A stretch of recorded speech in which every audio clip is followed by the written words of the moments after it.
before Kia shines. This is my response to the whole 3-6 versus the Kia shine situation. People have been calling me or whatever, man. I really didn't even want to respond to this nonsense or whatever, man, but I feel like, you know, it's my duty to talk about and let y'all know a few things about what went on, man. Come on, we're going to chop it up, you know what I'm saying, in my car about what's going on with these boys. I really didn't want to discuss this, man. I really didn't want to reply back to this nonsense, man, because there's so much beef out there right now, you know what I mean, and none of it does any good for hip hop or community, our people, period, man. You know what I'm saying? You got Obama and Jesse beefing, you got Tip and Shotty Low, you got, you know what I mean, everybody's beefing or whatever, man, really, man, and it ain't really cool for business anyway, you know what I'm saying? I guess some people like drama and all that or whatever, man, so I guess it has its place, but for me, man, I'm not really trying to like build a career off of beef, you know what I'm saying, off of negativity, man, because it's all negativity, man, you know what I'm saying? So, like I said, you got Obama and Jesse, Shiloh, T.I., Buck, 50, you know what I'm saying? Buck and 50, whatever, you know what I'm saying? Like, I just didn't want to even fall in that same range. Now you got Kia Shine and 3-6, you know what I'm saying, on some, which is not real beef, man, because the thing about it is this, man, when you look at that footage, you see that Paul and Juicy do not respond to me in any way derogatory or disrespectfully until I'm away from them. When they are my striking distance and when I'm out of their ear range to hear what they saying, that's when they start to woof off stuff, man. So it's like, you know, it's like throwing rocks and hiding your hands, man. You know what I'm saying? If you got a problem with me, you have a problem with Kia Shine, man, then what you should have done is address it right then, man. You know what I'm saying? You feel like I'm a fuck boy, you feel like I'm a whole ass nigga, I ain't Memphis, whatever, my nigga, then tell me that to my face, you know what I'm saying? You know what I'm saying? Tell me that right to my face. Don't wait till I'm like a good distance away from you and out the door, man. You got security around you and all that or whatever, man, to woof off, man.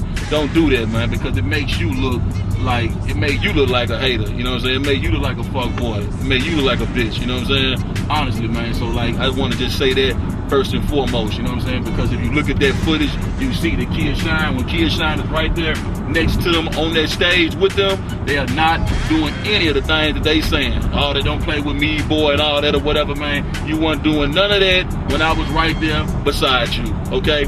You was grinning, slapping, and dapping, you know what I'm saying? But I guess, you know, when you're an Oscar winner, man, that's what you are. You're a great actor, you know what I'm saying? But we all know that when I was right there, you was not doing that, man. Understand that. You know what I'm saying? It's like everybody's beefing, man. There's so much beef in the air. It got to be something to do with the economy, I feel like. Man, you guys should be setting the example. You're an Oscar winner. You understand what I'm saying? So it's like, man, act like one. Act like a grown man. You know what I'm saying? You got an issue with Kia Shine with something that I said about you 5 years ago on the DVD. You know what I mean? When we back and forth or whatever, man. When I see you out, when I see you in LA, when I see you in these parties, when I see you in Memphis, when I see you out and about the car wash, when I see you, homie, address it with me then. Don't get on YouTube and become a YouTube and act like a YouTube goon or gangster. Handle that with me when you see me, homie. That's what a real man does. Okay? That's what a good, negative, or positive, man. Niggas just want attention because they no longer have the streets of Memphis with their music. You know what I'm saying? What you need to really do is pay attention, man, to the scripture that I put on the front in the beginning of this response, man.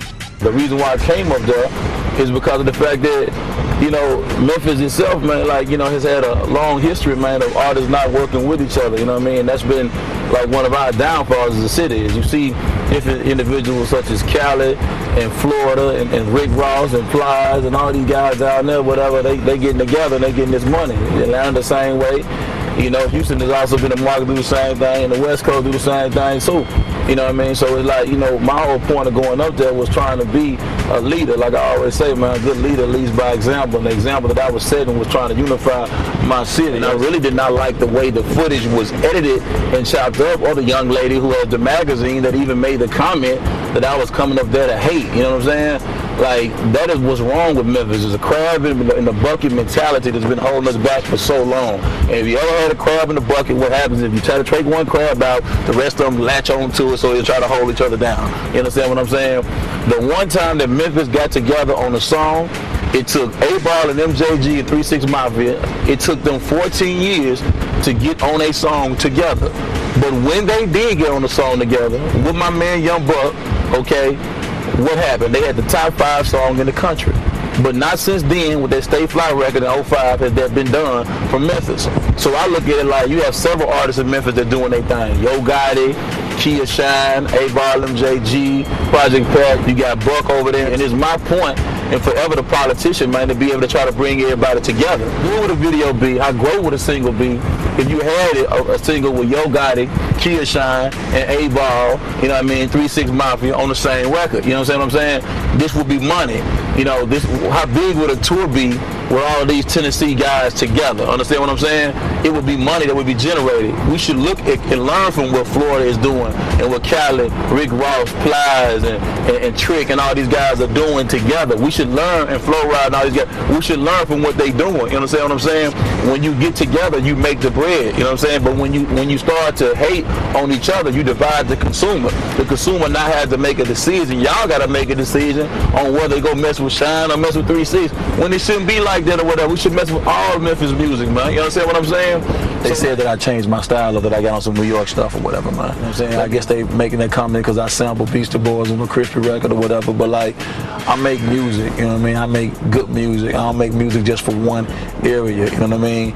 If I make a record in New York and Funk Flex and Clue and my guys out there hop on and Woogie and all my guys out there that messing with me, messing with my records out there, whatever, that's a blessing. You know what I mean? LA hopped on Crispy too. Well, I'm an LA style rapper now because they play my records out there too.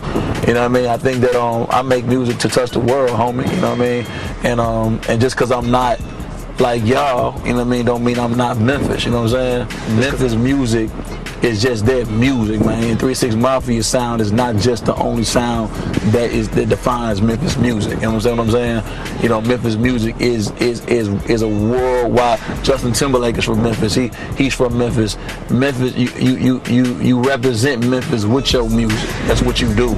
You represent Memphis with the music, but every song doesn't have to sound like a 3-6 Mafia tear the club up. You know what I mean? That is a style, a crunk style that came from Memphis, but every song ain't got to sound like that for it to be respected by Memphis. You know what I'm saying? So I want to say that. And the record, the Lolly record y'all got, the other Lollipop record y'all got, you know, y'all that Wayne already got out. The Lolly record couldn't be further from you guys' sound.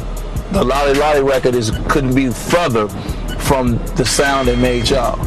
So let's really look at who's switching they style up. And there's no loser over here, kinfolk. I am blessed, man. And I'm too blessed to be stressed, man. And I ain't worried about no beef at all, man. I'm about peace and about getting this money, man. You understand what I'm saying? And the minute that everybody in my city come together and get this money, you know what I mean, everybody gonna be happy. There's nothing that no haters or nobody can do to stop what God got planned for me. You feel what I'm saying?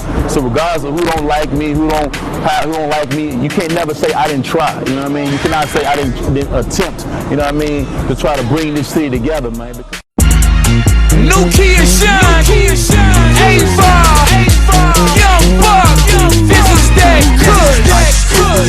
Gotta have bread to get it rolling. The Curse is dropping in September. The Curse is coming soon. And like I said, everybody's sleeping on me, we'll wake up working for me. You want to hear what else I got to say? You want to hear what else going on with this situation, man, whatever, period, man, go buy my album, you know what I mean? It's coming out in September, October for back to school, and then the Respect Due, all right?